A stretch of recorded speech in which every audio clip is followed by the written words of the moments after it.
الرحمن الرحیم بھائی نے پوچھا تھا کہ جو جمعے میں 80 مرتبہ درود پاک پڑھنے کی فضیلت ہے، اور وہ فضیلت یہ ہے کہ نبی کریم صلی اللہ علیہ وسلم نے فرمایا جس نے جمعے کے روز مجھ پر 80 مرتبہ درود پاک پڑھا تو اللہ تبارک و تعالی اس کے 80 سال کے گناہوں کی بخشش فرما دے گا۔ روایات بعض اوقات یہ بھی میں عرض کر دیتا ہوں، پبلک کو بار بار کہا ہے کہ بعض روایات ایسی ہوتی ہیں جن میں کچھ ضعف ہوتا ہے، کمزوری ہوتی ہے،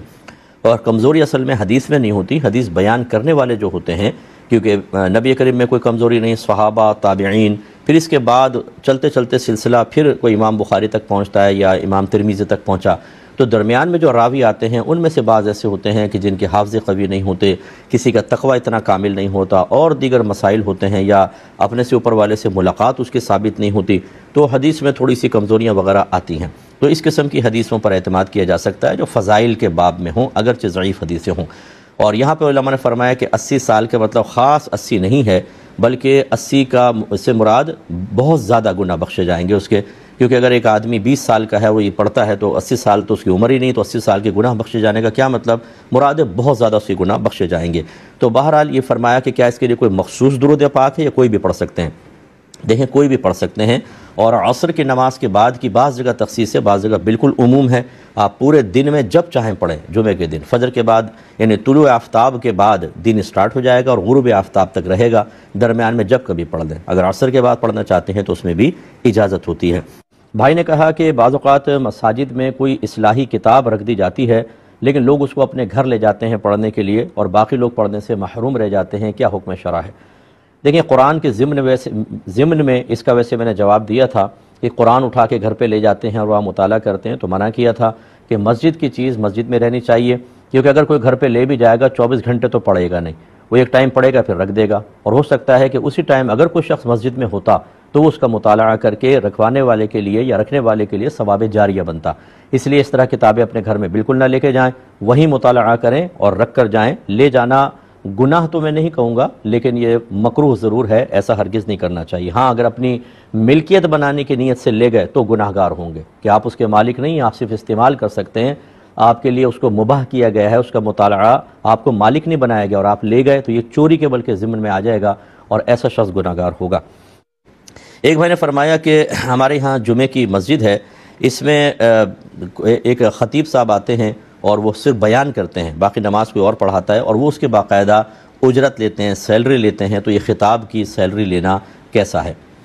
دیکھیں اس میں بعض علماء نے تو کہا کہ واعظ، اس کو واعظ کہتے ہیں، واعظ کی اجرت لینا صحیح نہیں ہے، لیکن مفتبی قول یہی ہے اور صحیح قول یہی ہے کہ اگر کوئی اصلاحی بیان کرتا ہے، لوگوں کی تربیت کرتا ہے، ان کو مسائل سکھاتا ہے، احکام سکھاتا ہے، ان کی سوچ و فکر میں انقلاب پیدا کرتا ہے، گناہوں کی نفرت پیدا کرتا ہے، ان کو جنت کے قریب کرتا ہے، دوزخ سے دور کرتا ہے، تو ایسا واعظ اپنے بیان پر اجرت لے سکتا ہے۔ یہ ضروریات دین میں اس کو شمال کیا گیا ہے، یعنی اس کے بغیر دین کا کام نقصان کا شکار ہو جائے گا، جیسے کہ اساتذہ ہوتے ہیں، دینی استاد ہوتے ہیں، امام صاحب ہوتے ہیں، مؤذن ہوتے ہیں، بچوں کو قرآن پڑھانے والے، مسجد کے خادم، ان کی سیلریز بھی ان نیک اعمال کے باوجود، یا اس طرح مؤذن وغیرہ، یہ جائز اس لیے رکھی کہ اگر اس پہ سیلری منع کر دی جائے تو کار دین خطرے میں پڑ جائے گا۔ تو اسی طرح واعظ ہوتا ہے، اگر وہ اچھا بیان واقعی کرتے ہیں تو بالکل وہ سیلری کے مستحق ہیں، وہ لے سکتے ہیں۔ کہ کسی نے پوچھا تھا کہ مسجد کا، ہماری ایک ایسی مسجد ہے جس میں ہال کے اندر پلرز بنے ہوئے ہیں، اور جب ہم جمعہ یا عید وغیرہ خاص طور پہ پڑھتے ہیں یا عام نمازیں بھی، تو ان پلرز کے درمیان میں صف قائم کریں یا آگے اور پیچھے کریں۔ جب پلرز کے اندر صف قائم ہوگی تو لازم بات ہے کہ پلر درمیان میں ہوگا تو قطع صف لازم آئے گی، کیا حکم شرع ہوگا؟ دیکھیں اگر بہت زیادہ رش نہ ہو تو پھر پلرز کے درمیان نہ بنائی جائے صف، کیونکہ یہ قطع صف لازم آئے گی کہ بیچ میں پلر کھڑا ہوا ہے، تو آگے اور پیچھے کر لیں۔ اب اگر صفوف کے درمیان تھوڑا فاصلہ ہو بھی گیا اس سے کوئی فرق نہیں پڑتا، بالکل کوئی فرق نہیں پڑے گا، تھوڑا سا فاصلہ، اور یہ بھی صحیح شرعی ضرورت کی بنا پہ تھوڑا فاصلہ آپ نے زیادہ کیا۔ لیکن جیسے جمعہ اور عیدین ہوتا ہے کہ رش بہت ہی زیادہ ہوتا ہے، ایسی صورت میں فقہاء نے اجازت دے دی ہے کہ پلرز کے درمیان بھی آپ صفوف قائم کر سکتے ہیں۔ کہ اصلاً جو قطع صف کا حکم تھا وہ تو ایک انسان کا تھا کہ جیسے انسان کھڑے اور ایک آدمی بیچ سے غائب ہے اور وہ کھڑے ہو گئے، درمیان میں کافی گیپ ہے، یہ منع ہے۔ یا بیچ میں کوئی ایسی چیز، چھوٹا بچہ جو نیت کا اہل بھی نہیں ہے، جیسے 7 سال سے کم کا بچہ، اس کو بیچ میں کھڑا کر دیا تو یہ قطع صف کا سبب بن رہا ہے۔ لیکن بہرحال پلرز وغیرہ آ جائیں تب بھی مناسب نہیں، انہی پر قیاس کر کے کہہ سکتے ہیں، لیکن سخت جب ضرورت ہو جائے تو اس قسم کی چیزوں کو نظر انداز کر دیا جاتا ہے، اس صورت میں کوئی مسئلہ نہیں ہے۔ ایک بھائی نے کویشچن کیا تھا کہ اگر منہ میں کوئی اسمیل وغیرہ پیدا ہو جائے تو درود پاک پڑھنا اور ذکر الہی کرنا کیسا؟ پھر انہوں نے کہا کہ بعض لوگ گٹکے اور سگریٹ وغیرہ پیتے ہیں، پھر جب وہ درود وغیرہ پڑھنے، درود پاک یا ذکر کرنے لگیں تو کلی کر لیتے ہیں، لیکن کلی کرنے سے بھی منہ کی اسمیل نہیں جاتی ہے، کیا حکم شرع ہوگا؟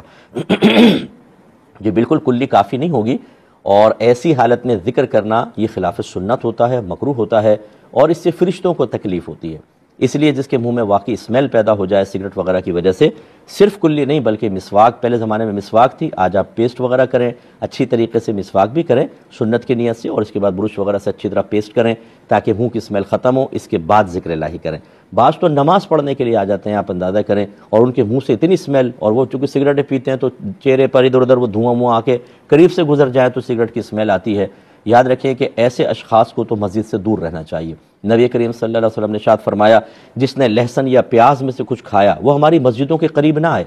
یعنی جب تک اسمیل دور نہ کرے یہاں پر نہ آئے۔ تو یہ صرف لہسن پیاز کے ساتھ ہی خاص نہیں بلکہ ہر وہ چیز کہ اور بلکہ حدیث میں یہ بھی الفاظ ہیں کہ جس چیز سے انسانوں کو تکلیف ہوتی ہے اس سے فرشتوں کو بھی تکلیف ہوتی ہے، تو لہٰذا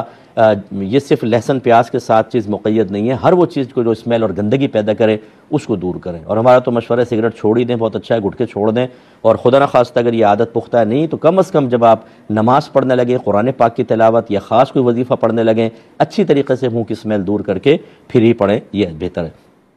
بسم اللہ الرحمن الرحیم۔ بچے نے پوچھا تھا کہ ہر نماز کے بعد آیت الکرسی کیوں پڑھتے ہیں؟ مختلف مقاصد ہو سکتے ہیں۔ ایک حدیث ہے نبی کریم صلی اللہ علیہ وسلم نے ارشاد فرمایا، جو ہر نماز کے بعد آیت الکرسی پڑھے گا تو اس کے اور جنت کے درمیان صرف موت ہی پردہ ہے، یعنی اللہ تعالیٰ اس کو اس کے پڑھنے کی برکت سے ایسی توفیق دے گا کہ وہ نیک اعمال کے ارتکاب کریں گے، گناہ سے بچیں گے، اور موت کے بعد انہیں جنت میں داخلہ عطا کیا جائے گا۔ تو اس لیے یعنی موت کے بعد جنت کی بشارت ہے، سمجھ لیے داخلہ تو پھر میدان محشر کے بعد ہی ہوگا، اس وجہ سے لوگ پڑھتے ہیں۔ اور یہ جتنے بھی وظائف نماز کے بعد کے ہیں نا، یہ صرف فرض کے بعد کے ہوتے ہیں، کیونکہ نبی کریم صلی اللہ علیہ وسلم فرض کے بعد اس طرح فرمات کرتے تھے، باقی نوافل وغیرہ گھر میں جا کے پڑھتے تھے، تو اس لیے یہ فرض کے بعد پڑھیں بہتر ہے۔ لیکن اگر کوئی نوافل کے بعد بھی پڑھتا ہے تو اللہ کی رحمت سے امید ہے کہ فضیلت حاصل ہوگی، لیکن کوشش یہ کریں کہ فرض کے بعد ان وظائف کو اختیار کریں۔ یہ کہتی ہیں کہ قصر کا طریقہ کار بتا دیں۔ کہہ رہی مراد یہ ہے کہ کون سی نماز میں دوران سفر کمی ہوتی ہے جس کو قصر سے تعبیر کرتے ہیں؟ تو یہ دیکھیں، جو 4 فرض ہوتے ہیں انہیں بس آپ نے 2 کر کے پڑھنا ہے۔ قصر کا تصور ان 4 فرائض کے اندر ہوتا ہے، ظہر، عصر اور عشاء، ان کے 4 فرض 2 کر کے پڑھیں گے، باقی کسی اور چیز میں قصر نہیں ہے۔ مثلا فجر کے 2 ہی رہیں گے، مغرب کے 3 رہیں گے، وتر 3 ہی رہیں گے۔ اسی طرح سنن نوافل اگر پڑھنے کا موقع مل جائے اور آپ پڑھیں تو ان میں قصر نہیں ہے، ان کو پورا ہی پڑھنا ہوتا ہے۔ تو یہ اس لیے قصر صرف 4 فرضوں کے اندر 2 رکعتیں کر کے پڑھنا، اس کی پرمیشن ہوتی ہے، بلکہ یہ واجب ہوتا ہے، ایسے ہی کرنا ہوگا۔ یہ ناروے سے ایک کویشچن تھا، وہ کہتے ہیں کہ ہمارے یہاں پر جب کوئی فوت ہو جاتا ہے تو گھروں میں اتنی جگہ نہیں ہوتی کہ تمام مہمان آ جائیں تعزیت کے لیے، افسوس کے اظہار کے لیے، تو یوں کرتے ہیں ہم لوگ کہ مسجد میں ایک دن مقرر کر لیتے ہیں، اور وہاں پہ جتنے بھی جاننے والے مرد عورت ہوتے ہیں وہ آ کے افسوس کا اظہار کرتے ہیں، تعزیت کرتے ہیں۔ اور بعض مساجد ایسے ہیں کہ اس میں پورشنز ہوتے ہیں، تو مرد جیسے ایک پورشن میں مرد ہیں، دوسرے میں عورتیں۔ اب کویشچن یہ ہے ان کا کہ بعض ایسی خواتین ہوتی ہیں جو حائضہ ہوتی ہیں، ایام مخصوصہ میں ہوتی ہیں، وہ بھی آ جاتی ہیں افسوس کا اظہار کرنے کے لیے، ان کا آنا کیسا ہے؟ اس طرح کہتے ہیں کہ بعض لوگ سادگی کے ساتھ مسجد میں نکاح کرنا چاہتے ہیں، اس میں بھی ایسا ہوتا ہے کہ وہ عورت مرد آ جاتے ہیں اور ان میں بھی حائضہ عورتیں ہوتی ہیں، تو کیا حکم شرع ہوگا؟ دیکھیں، حائضہ عورت کا اسی طرح کوئی اگر حالت جنابت میں ہے، یعنی جس پر غسل واجب ہے، ان کا مسجد میں آنا حرام ہے۔ نبی کریم صلی اللہ علیہ وسلم نے منع فرمایا، آپ نے فرمایا کہ میں حائضہ اور جنوب کو اجازت نہیں دیتا کہ وہ مسجد میں آئیں، تو اس طرح ان کا مسجد میں داخل ہونا گناہ ہوگا، وہ خواتین نہ آئیں۔ افسوس ہی کرنا ہے تو وہ فون پہ بھی کر سکتی ہیں، یا وہ نہ آئیں۔ باقی یہ کہ جیسے لوگ آ جائے یا عورتیں آ سکتی ہیں، جیسے آپ نے بتایا الگ پورشن میں ہیں، حائضہ نہ ہوں۔ جو حائضہ ہیں وہ بعد میں یا جا کر ویسے کسی کے گھر کے اوپر، کیونکہ اب تو ایک آدھ کوئی بچے گی، وہ جا کر گھر پہ تعزیت کر لیں، لیکن وہاں پر افسوس کے لیے نہیں آ سکتی، آئیں گی تو گناہ گار ہوں گی۔ اور میں انتہائی دائرہ ادب میں باہر والوں سے گزارش کرتا ہوں، خدا را آپ اپنی ایک الگ شریعت نہ بنائیں۔ ہر ایک سے نہیں کہہ رہا ہوں، یہ ان سے کہہ رہا ہوں کہ جو ان کو منع کیا جائے، کہتے ہیں ارے بھائی چل جائے گا، ہمارے یہاں چل جائے گا۔ آپ کے یہاں کیسے چل جائے گا؟ کیا کہ آپ کے یہاں الگ خدا ہے، الگ قرآن ہے، الگ کوئی نبی آئے ہیں آپ کے پاس؟ اگر خدا وہی ہے، قرآن وہی ہے، نبی کریم وہی ہیں جو سب کے نبی اور یقیناً ہیں، تو پھر آپ کی الگ شریعت کیسے ہو سکتی ہے؟ کیا باہر کے ملک میں رہنے کی وجہ سے شریعت آپ کو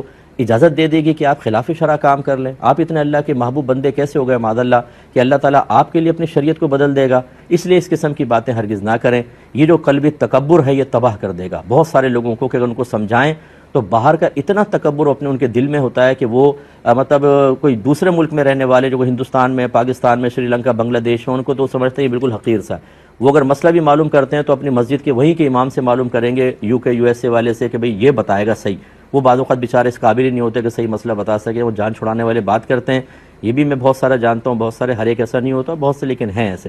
اور پھر بعض اوقات تو وہ مانتے نہیں، ارے بھائی ہم نے بہت پڑھ لیا ہے، ہم نے دیکھا ہے انٹرنیٹ کے اوپر یہ فلاں فلاں، وہ بات ماننے کے لیے تیار نہیں ہوتے، اس سے گناہ گار ہوں گے، ایسا ہرگز نہ کریں۔ لیکن انہوں نے کہا کہ میں نے کسی بزرگ سے سنا ہے کہ بغیر کپڑوں کے غسل نہیں ہوتا ہے، یعنی ستر ڈھکا ہونا چاہیے تب غسل ہوتا ہے ورنہ نہیں ہوتا۔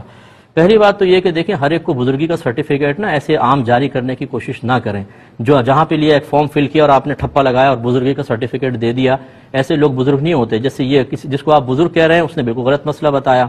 اب آتا جاتا کچھ نہیں ہے، لیکن ہم جیسے عوام الناس، جیسے آپ جیسے لوگ جو ہیں وہ بزرگ بنا دیتے ہیں، جن کو نہ کچھ علم ہوتا ہے، کلمہ تک صحیح پڑھنا نہیں آئے گا، غسل کے فرائض تک ان کو پتہ نہیں ہے، اور ہم بس داڑھی دیکھی، گلے میں مالائیں دیکھی، ہاتھ میں ڈنڈا دیکھا، انگلیاں میں انگوٹھیاں دیکھیں، صاحب بن گئے، یہ تو بزرگ بن گئے۔ اس سے کس بزرگی کا کہاں سے تعلق ہو گیا؟ اِنَّ أَكْرَمَكُمْ عِنْدَ اللَّهِ أَتْقَاكُمْ، بے شک اللہ تعالیٰ فرماتا ہے کہ بے شک تم میں سے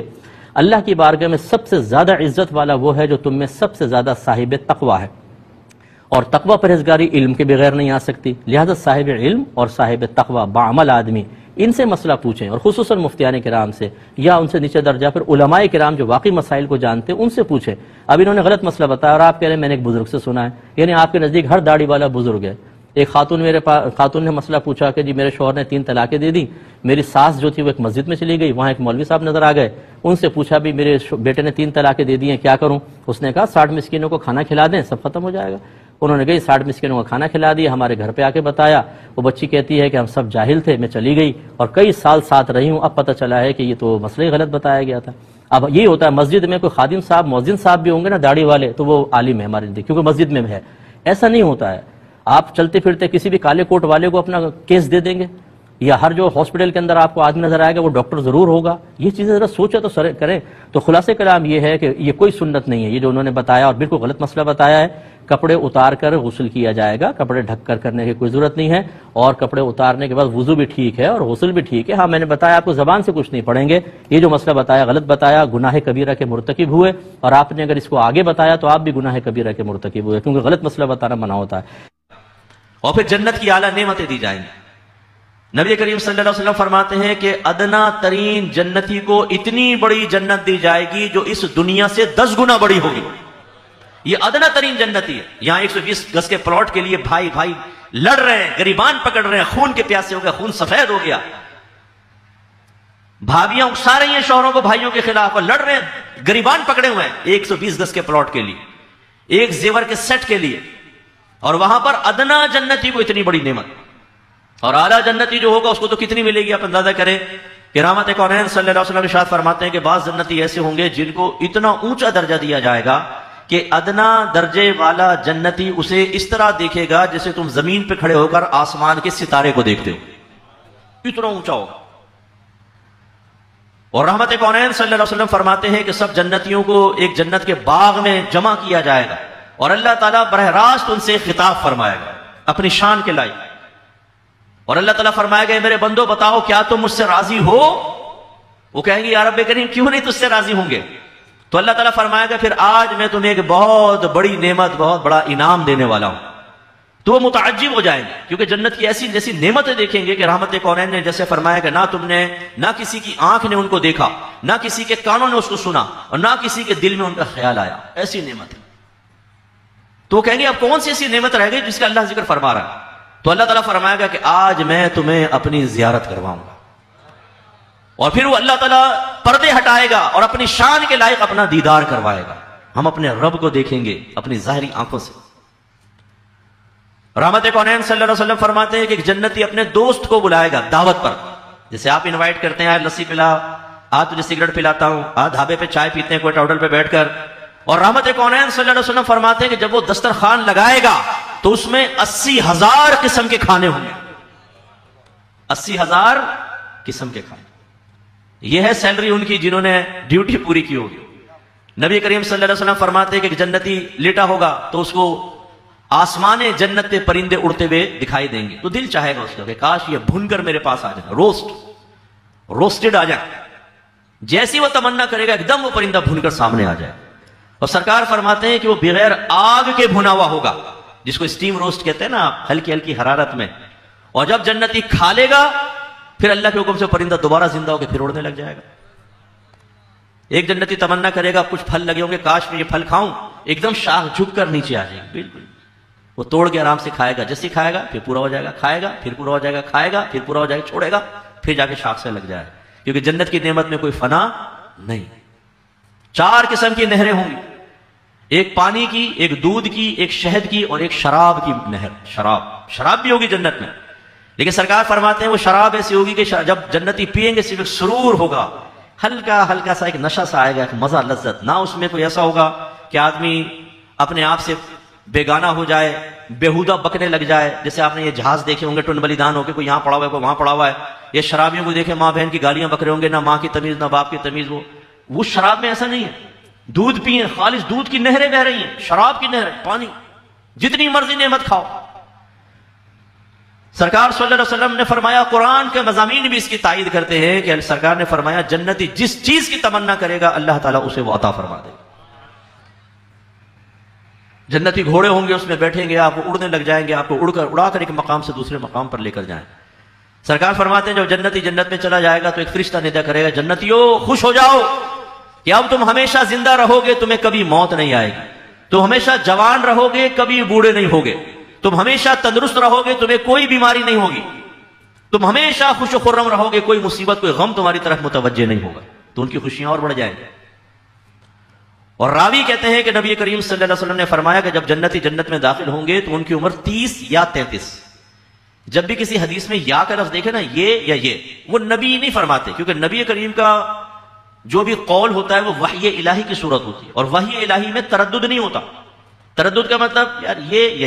یہ تو یقینی نہ ہوا نا,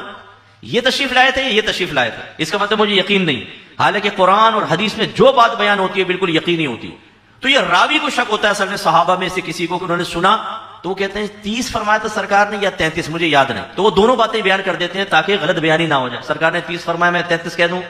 سرکار نے 33 فرمایا میں 30 کہہ دوں تو جھوٹ منسوب ہو جائے گا, اس لیے وہ کہتے ہیں 30 یا 33. اب آپ فرض کر لیں کہ 33 بھی لے لیں, بھرپور جوان ہوتا ہے آدمی 33 ایئرز میں. تو ایک حیرت انگیز منظر نوجوانوں آپ یہ دیکھیں گے کہ اگر دادی جا رہی ہیں وہ بھی 33 سال کی, دادا جا رہے ہیں 33 سال کے, ابا جان 33 سال کے, امی بھی 33 سال کے, آپ بھی 33 سال کے, آپ کا بیٹا بھی 33 سال, بیٹی بھی 33 سال, آپ کے پردادا بھی 33 سال کے, سب ایک ایج کے, ایک عمر کے, سب وہاں پر موجود ہوں گے. تو جو دنیا کے مقاصد کو پورا کر لے, یہاں پر آمد کے مقصد کو پورا کرے, تو اللہ تعالیٰ نے سیلری بڑے زبردست رکھی ہوئی.